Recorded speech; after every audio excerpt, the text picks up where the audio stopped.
Hello and welcome to another Wargame Red Dragon video with me, Bubblebox, and today we are joined once again by Silveraptor, Vulcan from VulcanHDganing and his commentating friend Valh, who commentate on Wargame Red Dragon videos and tournaments. And today we're going to be having a look at the Danish units that were brought in the new DLC in Wargame Red Dragon.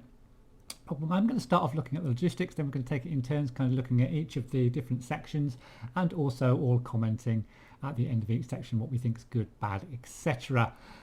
Starting off though with the logistics, we've got the ubiquitous Land Rover for the Blue Force side, only a strength of 5 though, so watch out for that artillery. It is fairly nippy along the ground and has a decent autonomy, which I guess it's why it's 10 points more than the little jeeps that you can get in the game. But if you want something with a little bit of armour, one all round, you could take this armoured fighting vehicle, or sorry, this armoured truck. It's only 10 points more than the jeep, and it has got a 10 strength as well. Infantry commands, which is of course what a lot of people take. There's only one infantry command, but it does come in a variety of vehicles, from the little DAF truck, the NAF DAF, 5 strength though, so watch out for that. But it only does cost 5 points, and you can bring that whole lot in for 105 points. And there's a variety of vehicles. These YPs mostly, and the AMX mostly have just a Browning machine gun and a little bit of armour. Well, I've just spotted this one over here. It actually has 2 front armour and is amphibious as well, and that's only 5 points, so that's interesting. So that's amphibious and has a little bit of extra armour and a Browning machine gun. That's only 5 points, whereas these other two, this is 5 points, and this one over here is 10 points. That might be worth taking, that one, if you want something amphibious with a little bit of a gun on it. And then we've got this one as well at the end here, which has a slightly more powerful gun. It does cost 15 points, also amphibious. The one I'll tend to take though, especially if you want to play from 10v10s and that, is this one with in the chopper. It gives you a little bit more flexibility around the map, that's all, getting over water and stuff like that. There is also a pure chopper based command. I don't like these very much myself. It's only a strength of 6, very vulnerable out in the open, can't hide it in forests and buildings of course. Next we've got this little armoured car again this is amphibious, fairly nippy, strength of 10, standard kind of truck for the command truck. But then we have this nice, decent-ish, I say, looking Leopard. It's not mega expensive for a command tank at 145 points and will withstand some artillery. Might be especially useful if you're playing the Danish deck in a conquest game. For example, has a little machine gun as well. The gun's not too handy, but you're really buying it because you can withstand some hits from artillery in that and take it up close towards the front line. It also actually does have quite a decent autonomy at 600 kilometers for a command tank. Moving on to have a look at the supply. There's 2 supply choppers. There's a small one which can carry 1,000 litres for 25 points, and then there's a medium-sized one that can carry 1,500 litres. I always go, if I take a command chopper, which I invariably do in my decks, for the biggest one I can get, just to stop all that microing that's required in and around the map. Quite fast as well, 300 kilometers, an average kind of logistics chopper there, the AS532 Vracht, which is the one I would choose. There's only one truck, and it's the Vracht again. I don't know what Vracht stands for. Maybe someone can tell me. It's the DAF truck, the little DAF truck, the NAF DAF. Only though 800 litres of fuel, but if you want a truck, that's the one you're going to have.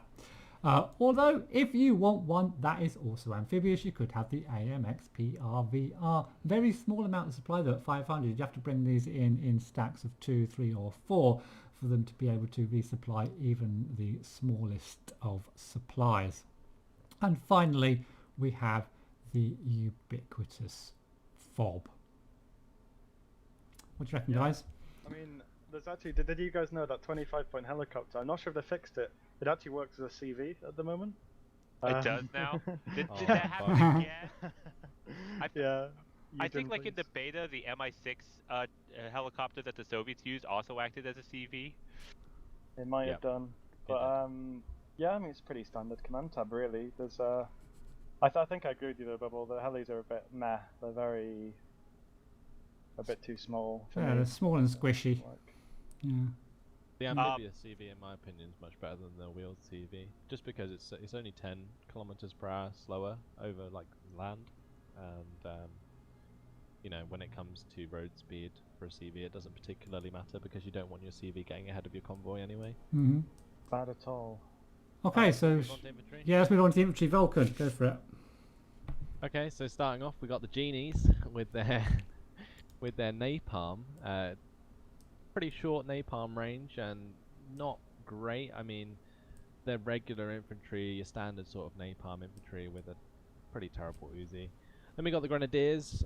They have the Valh and FN Mag, which are pretty good defensive troops, I guess, for 10 points. They do have that pretty decent accuracy and nice rate of fire on the machine gun, although terrible on their assault rifle. Then we have the backbone of a Dutch deck, which is the Corps Marinair.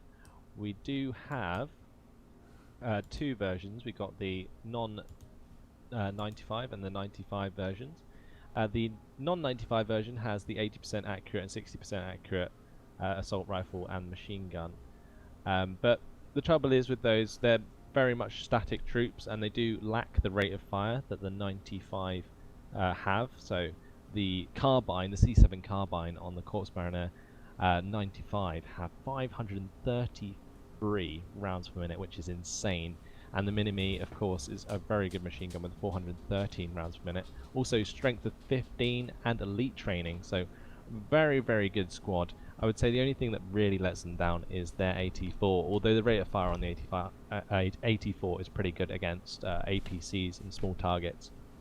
Then we got the Natras, the reserve infantry.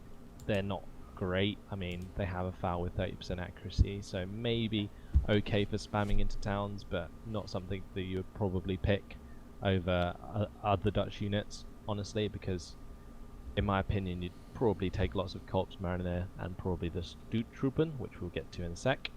But next up we have our standard Stinger squads. They have 5 HE power, pretty short range though, at 2,275 meters on that Stinger, 50% accurate, pretty standard Stinger squad there. Then we got the Stoottroepen with the 60% accurate Valh and the 50% accurate FN Mag. So another standard infantry squad, shock training with 10 strength. Pretty nice to fill out your ranks, but you're probably not going to choose those if you take the Stoottroepen 95 with the Mini-Me machine gun again. Much better than the FN Mag in my opinion, because of the better stabilizer, and also the assault rifle is probably more useful, the C7 there. So the Stoottroepen 95 with the Corps Mariner 95 is your staple infantry in my opinion for the Dutch decks.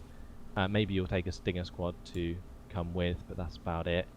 Then we have the Verplug, which is the FN Valh and a Dragon missile system. It's a pretty weak HGM unit.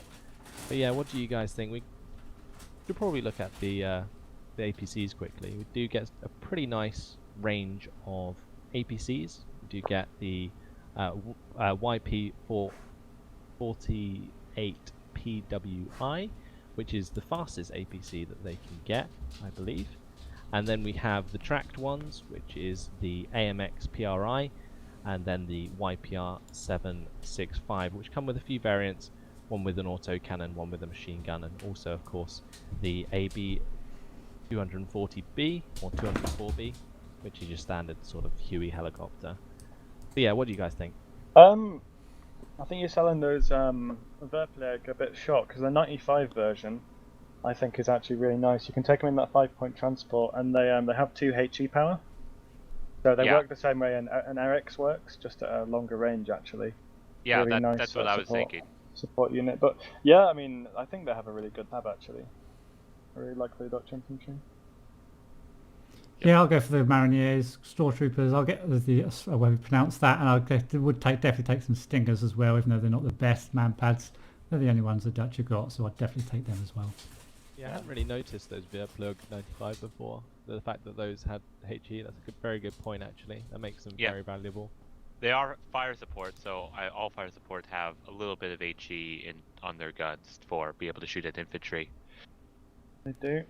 They're kind of like the light rifleman 90s that the US have, except the Super Dragon can now hit infantry, which is the big important thing. So yeah. Yeah, pretty cool squad. Should we move on to support? Yeah. Yeah. Yeah. Okay. So I guess I'll cover that. So first off, we've got our long range tube RT. We've got the 50-point AMX 105 Mark 61, which is honestly not that great. I think in general all of the artillery pieces of this kind of point range just don't seem to really be that impressive.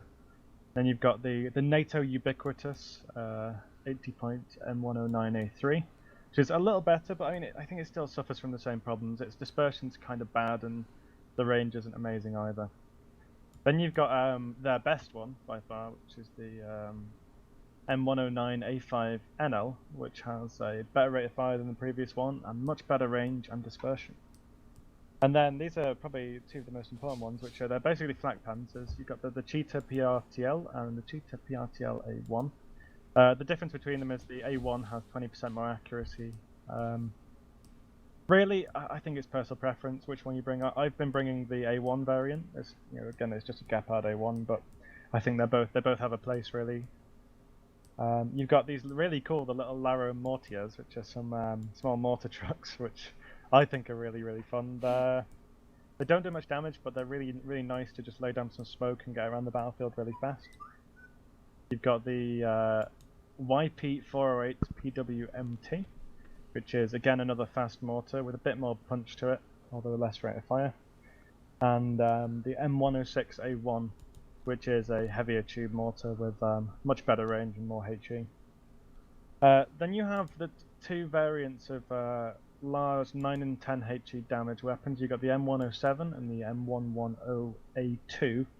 M110A2. Honestly, I don't really use both of these. I can imagine that the M107 might be pretty interesting to use if you had a few of them, because you could really put some hurt on one specific target with that 9 HE.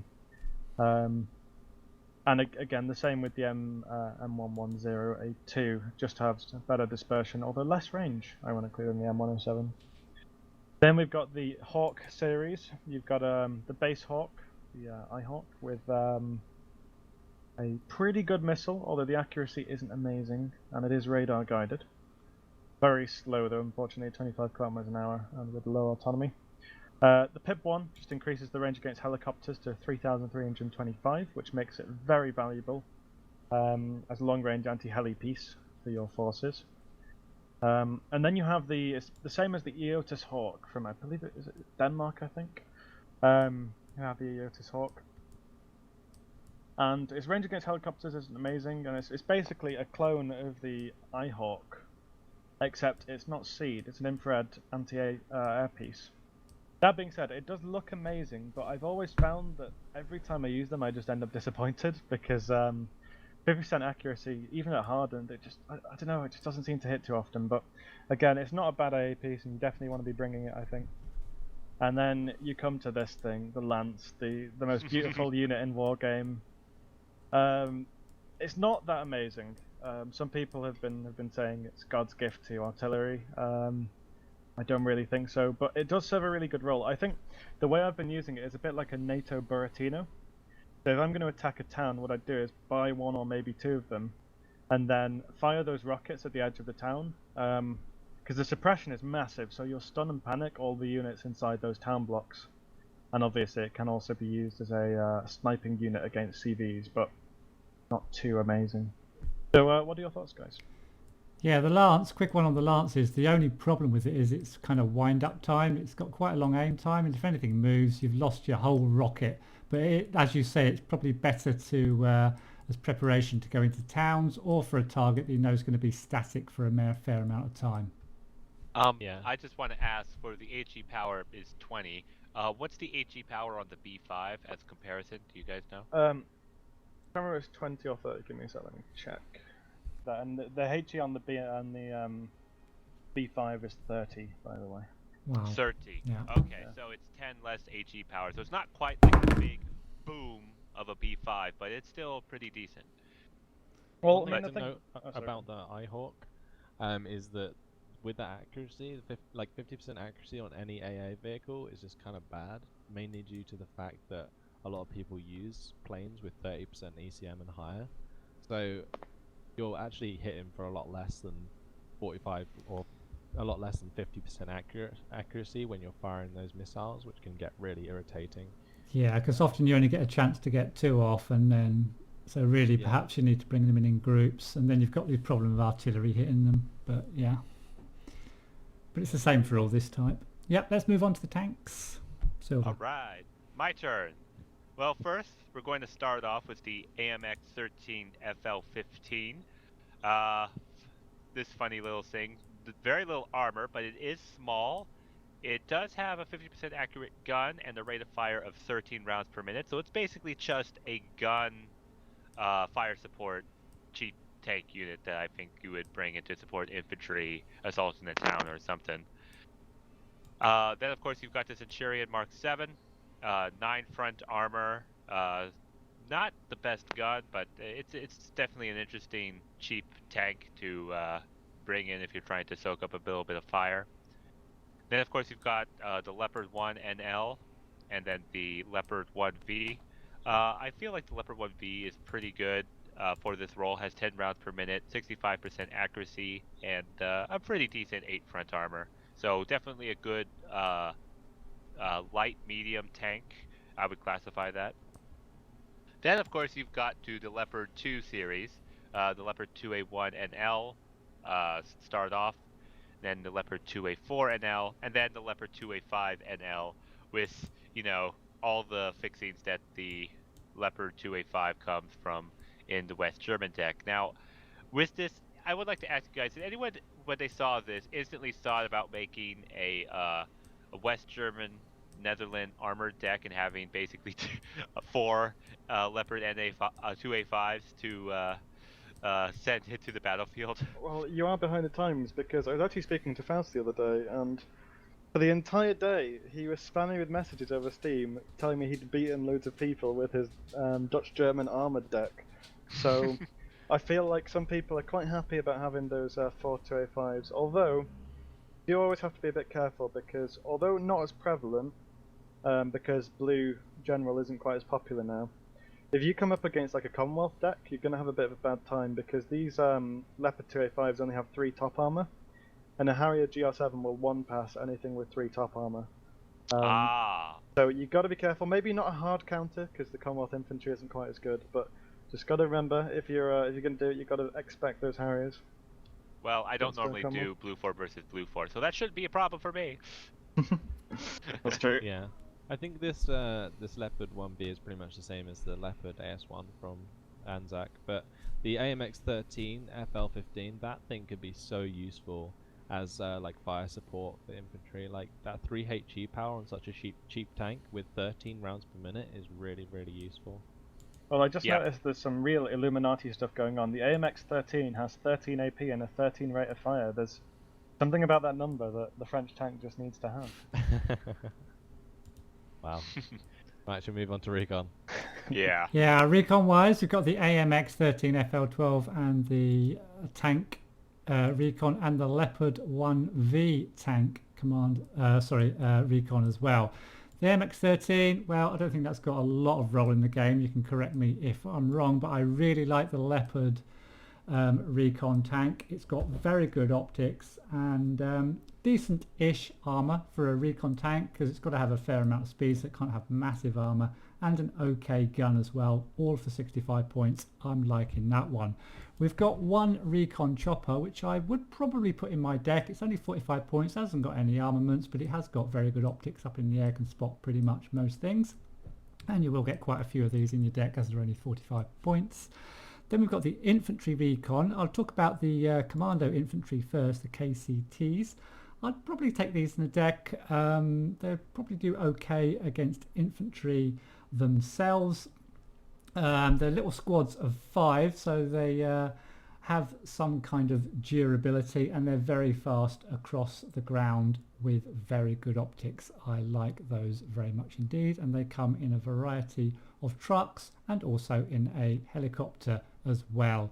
The other Recon infantry are your standard kind of recon infantry, nothing too special, not even a tertiary weapon, but only 15 points. And again, you can get those in the chopper if you want to spread them around on the flanks, just to keep an eye on stuff cheaply, and in a couple of different types of vehicle as well, with not the best armaments.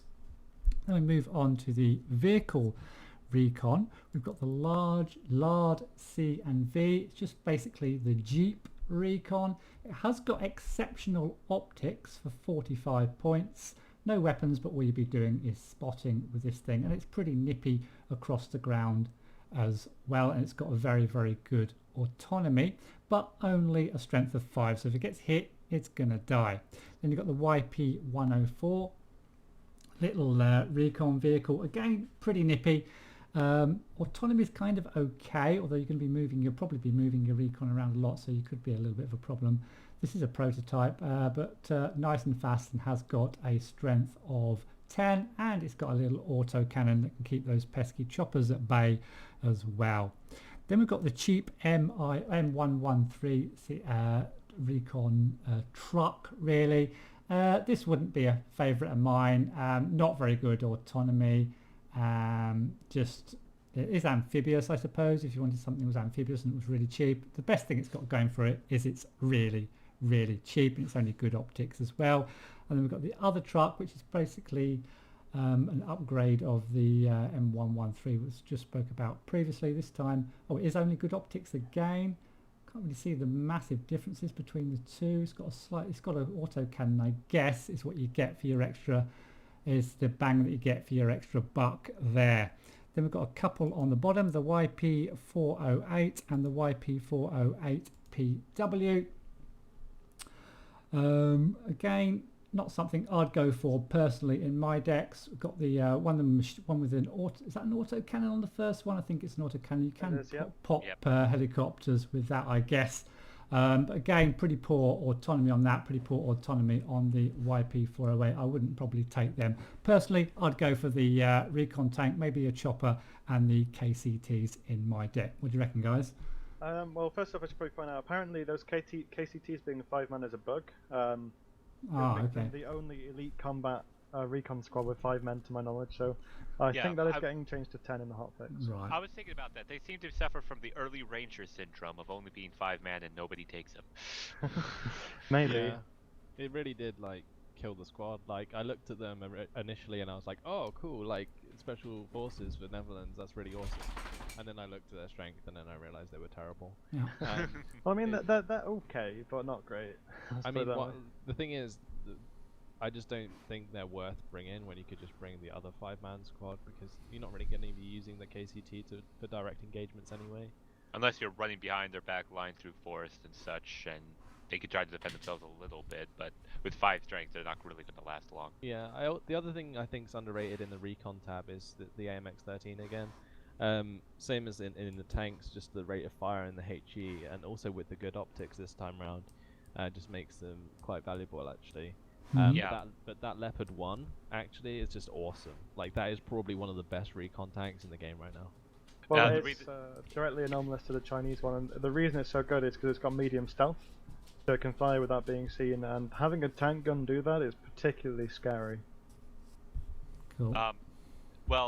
Just letting you know, the Recon Leopard is the exact same as the Leopard 1V from the tank department. It's just 10 points more with very good optics, which I think is very, very worthwhile. And it actually has 3 more rounds now that I compare them side by side, so that's less of a reason to get it more in this effect to gain a very good optics tank.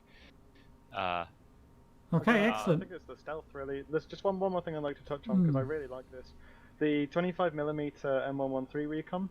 I've had loads and loads of fun with it as a kind of support unit, because you just bring it alongside the same you would kind of a Nanashiki, I suppose, like a tracked Nanashiki from when that was very popular. And the gun is it's pretty good, really. It's quite fast, got good armor, and it's just an all-around really good support unit, I think. Well, which one?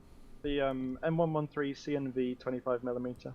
Yeah, I was going to say that's definitely better than the actual prototype. The YP104 is autocannon's more accurate and further range. It's actually amphibious, whereas the prototype unit is not. So yeah, that's definitely going to be my pick if I were going to choose a good optics frontline fighting recon. One thing I want to note about a couple of these models is the YP-104. Is that me, or is that a Browning machine gun, not an autocannon on the top for the model? What do you guys think? Let me. It's like a 20mm machine. Yeah, no, it is. It is. It's the Because it's based the on the HS. ferret. Yeah. Based on the Alright. ferret. Oh, I think isn't that a German gun? Is it? Yeah, probably is.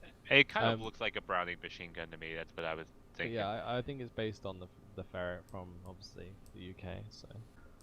Right, moving on. Vehicles. Vulcan, you've got the pleasure. So we got the AMX Pratt, which is not the best HGM, 50% accurate, 15 AP power, nothing special there. With the 60% accurate, 20 AP power.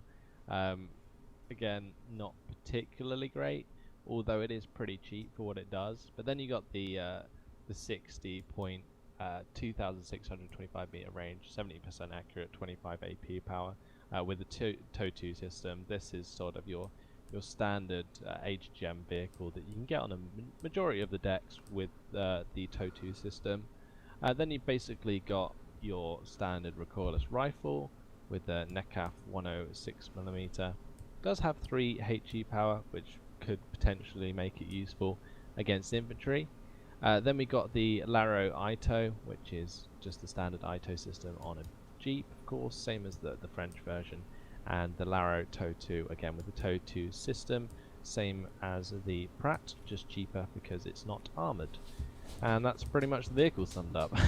Oh, can I just ask you, not because I want to say Pratt, but you know the YPR 26.5 Pratt, does that fire 2 at a time? It's got a double barrel thing? No, it doesn't, unfortunately. Although that would be pretty cool. That would be pretty awesome. Yeah, okay. That would be OP as hell. What I think is the AMX Pratt, the 25 points, I feel that's just a pretty decent, cheap for a tow, kind of take out light APCs and tanks, so that, and it's amphibious too, so I think that might be a little worthwhile, but like you said, it's not the best AP. If it comes up against a heavy tank, it's got to quickly throw in the reverse and get out of there. I just feel like it's a waste of an availability point. Yeah, it's a point. term that I've heard coined a few times is card efficiency. So Right. obviously you can only take a certain amount of things in your deck. And at the end of the day, I think, you know, you're only going to be taking a few, probably, I mean, I think I only have one vehicle in my vehicle tab for my Netherlands deck, and that's the Laro TOW2, because honestly the rest of them, they're not that amazing. And I mean, I guess you could try and spam them, but the problem with the cheap tow is, you know, if you fire it, it'll hit once, and then by the time it hits, the enemy tank will probably be in range to fire, and it'll just one-shot the Pratt, and it'll do like what, 1 damage maybe with 15 AP. Alright, let's look at helicopters. Yeah. Right. Helicopters. So Alright. we've got 4 available that aren't transport. So we've got the Alouette S11, which has the S11 missile system, which is honestly kind of bad, very slow, and the missiles are a bit rubbish. Kind of bad. Very bad. We have the Apache, the AH-64 TD, with 16 Hellfires. I believe it's exactly the same as the American one. Let's just check that. Yep. Oh no, actually it's slightly worse. It doesn't have the rocket pods, although it has double the Hellfire missiles. It's basically like the longbow without the fire and forget missiles. Yeah, it's a worse longbow. Yeah, but cheaper. Yeah, cheaper too. Although I think I'd rather have a longbow. But anyway, so it's again, same as any Apache model. 280 kilometers an hour, has 1 front and side armor. You know, all around quite a good helicopter in my opinion. Has medium optics too. Then we have the BO-105 Sneb, which I've had a bit of fun with this. It's got 24 of these small Sneb rockets, just like the Gazelle Recon the UK have. And for 30 points, it's actually quite effective. Actually, I found kind of spamming a few of them and using them for a bit of fire support. But at the end of the day, why would you take that when you can take the glorious Apache Escort? Yeah. Which Right. has 76 Hydras, and just to give you an idea of how good this thing is, a game I played 2 days ago. You can fire position. This is do you know if you've never done it before. You can fire position rocket pods at enemy helicopters when they stand stationary. I fire positioned 2 Mi-25s and it killed both of them.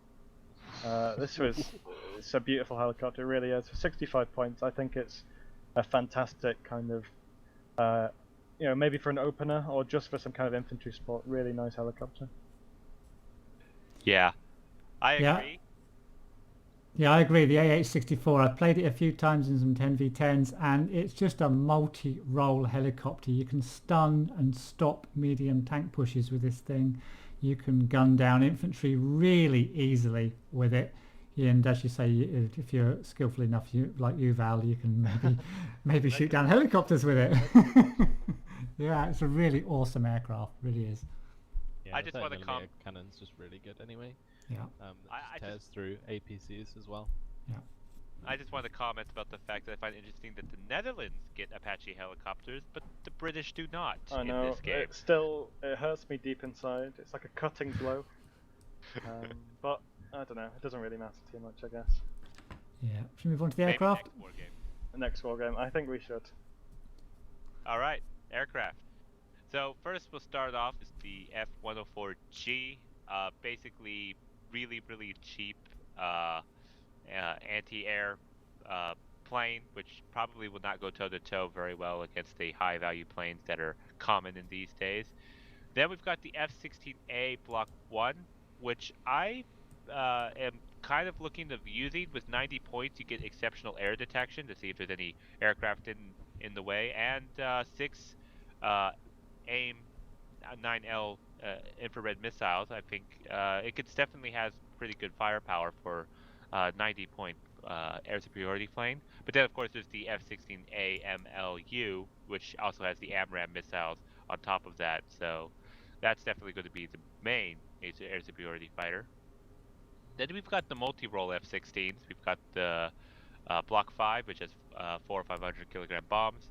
We've got the Block 10, which has the 4 cluster bombs with 8 AP power, to make sure you note that, which is, I think, more than most other cluster bombs munitions. And then you've got the Block 150 CU with its 4 Maverick missiles for direct anti-tank engagements. Then, of course, there's also the funny-looking F-84F with its 8 rockets. They are 4 HE power, so a little more than I thought, but still, with just 8 rockets, it's kind of a little limiting. Then, of course, you've got the cheaper planes, the NF-5A, which has the 5-6 AP power cluster munition, and then the NF-5B, which is the 5 napalm on the bottom. So those are the planes. What do you guys think? I think the MLU looks really good because you can get 2 of them hardened, which makes for a very nice air tab. Although I think, considering me and Vulcan have been casting these games, Eugen is just, they're messing with us. Because the MLU, the Netherlands MLU, is an air superiority plane, and then the Danish MLU is an anti-tank plane. I know, I noticed that as the start too. And it's exactly the same. The only difference is where the dash is in the name, so got to be on point. But I think it's a fantastic plane. They missed a dash really between the F and the 16. Yeah, and then put it between the 16 and the A. Yeah, it's so troll. I mean, this is going to catch us out so much, especially going forwards. I think these Dutch units might actually come out quite a lot in like Dutch, West German decks, which would be pretty cool actually. Yeah, I think the F-16s is definitely the way to go on the air tab. I think the other planes, apart from the F-16s, are a bit crap, to be honest. They're a bit naff. Yeah. Yeah, I'd probably just take like the F-16A MLU and then the F-16A block. Yeah, because it's got those. It's got the 2 AMRAAMs as well, so 7,700 meters. Yeah, possibly like spammy sort of NF-5As, but if I was going to do that, I'd probably just take like the Block 5s. So I mean, it's just the Block 5's better than the NF-5A for sure. Yeah. Okay. Cool. But that's about it. Yeah, that's we've covered I think all the units. Although you got to remember everything that you see here. You can also bring with Germany as well. So I think Dutch-German, like we mentioned, I think Dutch-German's going to be a very powerful coalition at the moment, and it's going to see quite a bit of play. Yeah. Cool. All right. Okay, you can do your outros on your own, don't you? No. Wow. Well, you have to now. You have to now. Cool. Boom. No mercy. Boom. No No mercy mercy, from it's me, no over. mercy. Done. So thanks very much for watching, guys. I hope you enjoyed this video. Thank you to Silver, to Vulcan, and to Val. Let me know in the comments below what you think of the units from the Netherlands. Thanks again for watching, and I'll see you in the next one.